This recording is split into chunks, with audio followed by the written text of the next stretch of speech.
Bom dia, povo de Deus! Tudo bem, minha gente? Quintou então, minha gente, dia 31, último dia do mês de julho. Último dia, minha gente. Tá passando muito rápido o ano. Ao nome de Jesus, todo joelho se dobre no céu, na terra e abaixo da terra, e toda língua proclame: Jesus Cristo é o Senhor. Para a glória de Deus Pai. Aleluia. Sangue de Jesus, nome de Jesus, tem poder. Como discípulos, seremos como o pai de família, que tendo juntado um tesouro de boas coisas, distribui o necessário para a vida de todos da casa.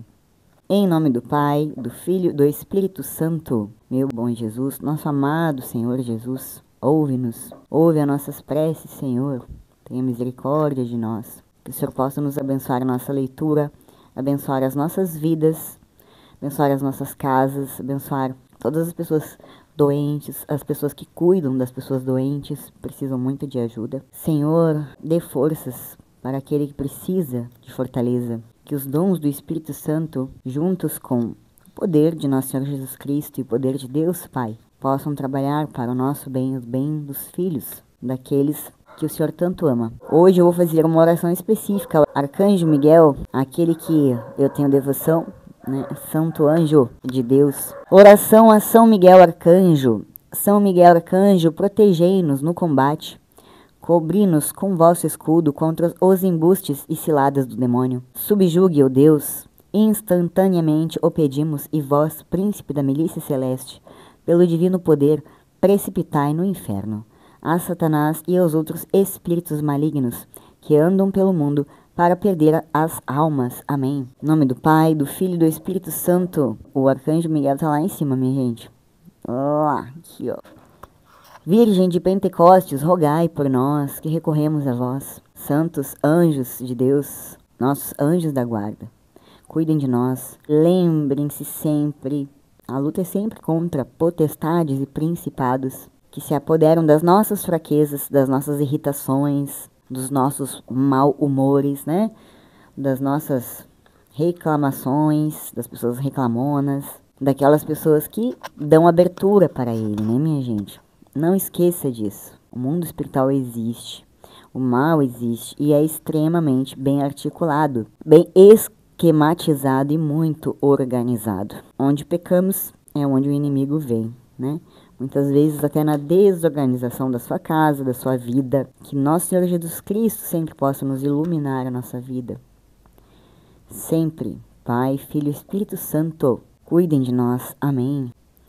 Hoje nós temos a primeira leitura, que vai pegar Êxodo. Vamos continuar em Êxodo. Capítulo 40, versículo 16 ao 21, depois do 34 ao 38. Leitura do livro do Êxodo. Naqueles dias, Moisés fez tudo o que o Senhor lhe havia ordenado. No primeiro mês do segundo ano, no primeiro dia do mês, o santuário foi levantado. Moisés levantou o santuário, colocou as bases e as tábuas, assentou as vigas e ergueu as colunas. Estendeu a tenda sobre o santuário, pondo em cima a coberta da tenda, como o Senhor lhe havia mandado. Depois, tomando o documento da aliança, depositou-o dentro da arca e colocou sobre ela o propiciatório.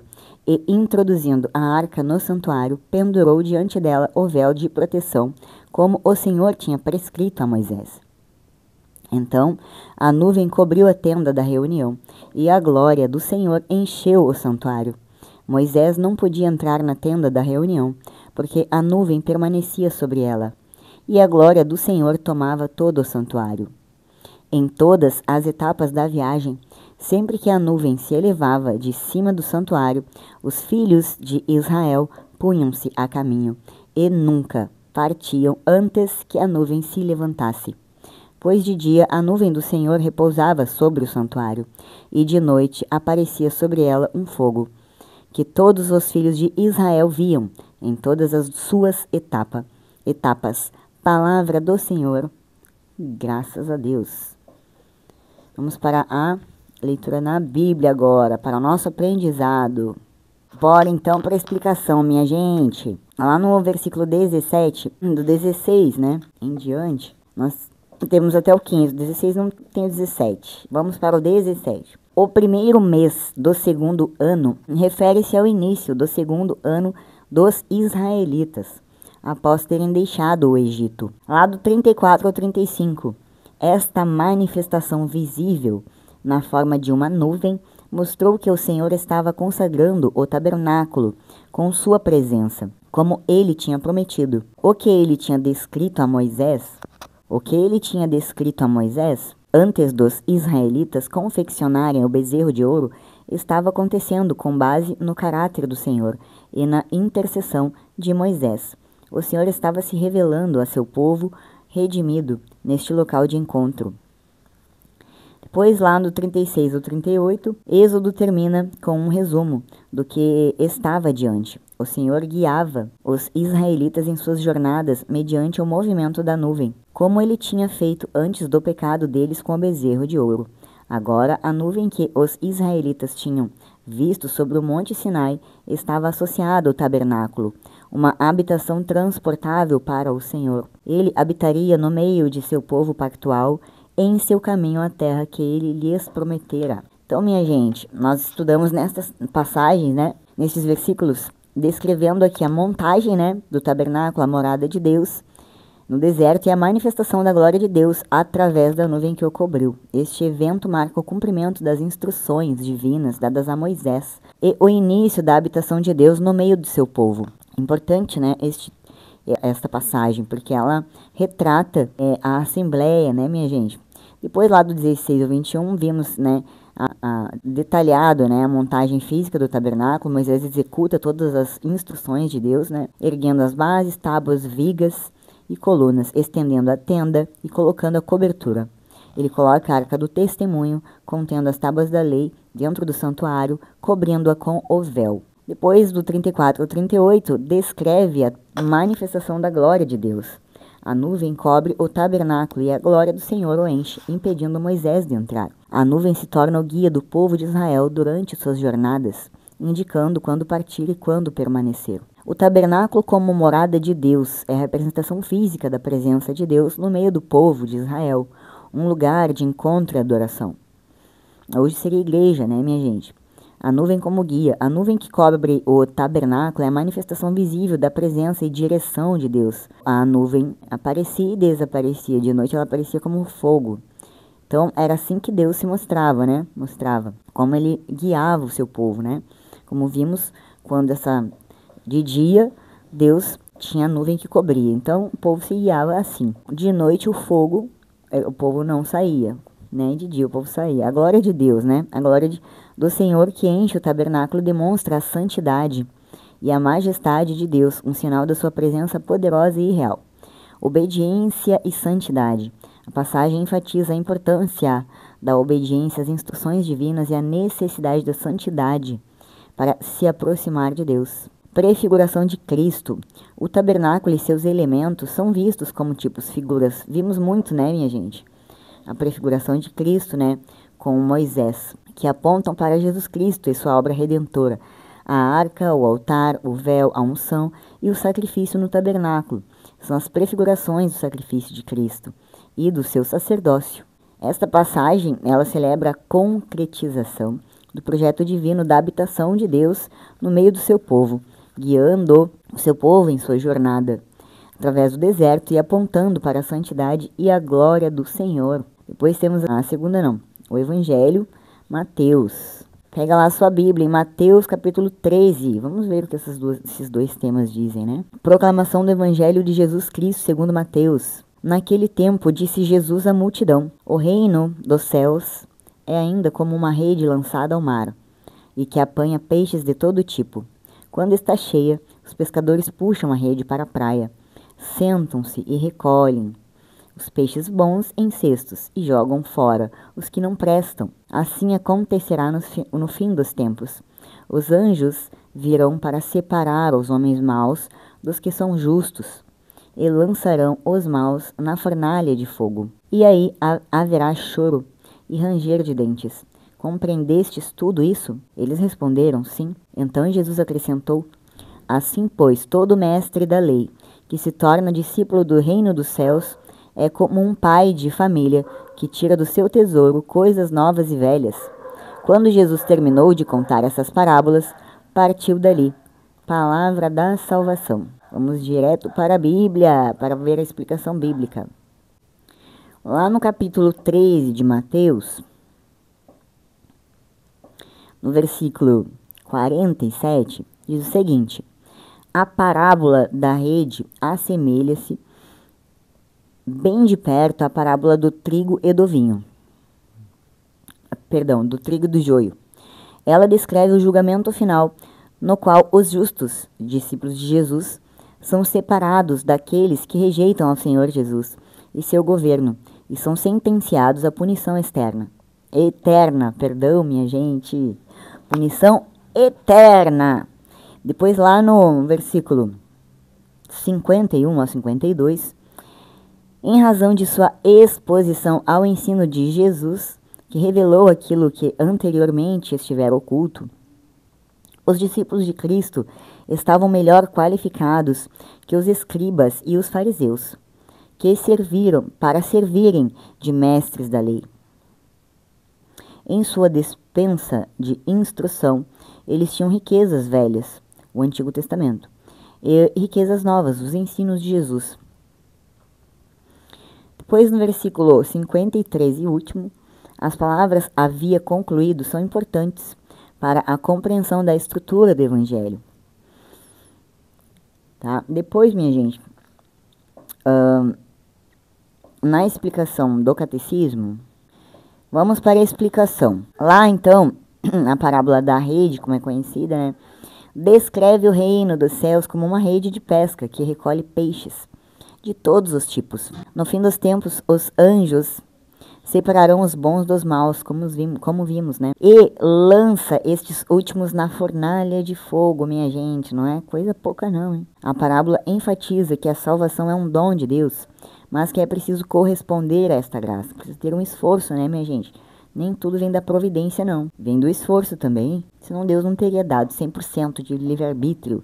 Já falamos sobre isso, né, minha gente, aqui. Ele te dá o livre-arbítrio, né, para que você escolha. Olha como Jesus é bom, Deus é bom, né? Deus Pai e Deus Filho também, e o Espírito Santo. A rede e os peixes. A rede representa o reino dos céus que acolhe a todos, independentemente de sua condição, né? Os peixes simbolizam as pessoas que fazem parte do reino. Esta seleção que vai acontecer no final dos tempos, né? Onde os anjos farão essa separação e vão separar os bons dos maus, como os pescadores fazem com seus peixes pescados, né? O destino dos maus. Serão lançados numa fornalha de fogo, lugar de sofrimento e punição. A importância da resposta. A parábola não apenas descreve o juízo final, mas também enfatiza a necessidade de corresponder à graça de Deus, buscando a santidade e evitando o pecado. A analogia com o mestre da lei. Jesus compara um mestre da lei instruído sobre o reino dos céus como um pai de família que tira do seu tesouro coisas novas e velhas. Isso significa que o discípulo deve ser capaz de aplicar tanto os ensinamentos antigos quanto os novos da fé. E a parábola da rede reforça na nossa doutrina católica do juízo final e da importância da salvação. Enfatiza que a graça de Deus está disponível a todos, mas que é necessário correspondê-la através de fé e seus frutos, boas obras. A separação entre os bons e os maus é um lembrete de que as escolhas feitas por nós, né, têm consequências e são eternas. Nunca esqueça disso, minha gente. Você tem 100% de livre-arbítrio, tá?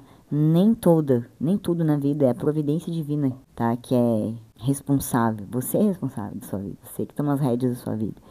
E você que escolhe Deus e o caminho de Deus, né? E escolher a Deus é você desligar-se de você, é você esquecer de você. Então, a parábola também destaca a importância do conhecimento e da aplicação da palavra de Deus, tanto na antiga quanto na nova. Em resumo, a parábola da rede, ela nos convida a refletir sobre buscar a santidade na nossa vida, né? Buscar a verdade, buscar a intimidade com Deus, né? Buscar a oração, uma vida de serviço. O servir aqui, para mim, posso dizer para vocês que é o principal tema, né? O servir, porque o servir é já o resultado da consciência de quem conhece o reino dos céus, as suas leis, né, no caso, e faz de um tudo para buscá-la, para tornar a realidade, né, no mundo onde vivemos. Então, você com certeza tem toda a responsabilidade social sobre você mesmo, sobre os outros que, né, que dependem de você, sua família, amigos, né? E com certeza esse 100% de livre-arbítrio que Deus te deu, ele vai cobrar com certeza, minha gente, tá? Não tenhamos dúvida. Quem conhece o reino dos céus, busca a palavra de Deus, procura colocar em prática e realmente seguir Jesus Cristo, nosso Senhor, a vida dele não vai ser fácil, tá? Não vai ser fácil mesmo, tá? Porque muitas vezes, por poucas coisas, as pessoas deixam de seguir Jesus Cristo, né? O principal aqui é orgulho e egoísmo, as características do demônio. Orgulho, egoísmo, vaidade, né?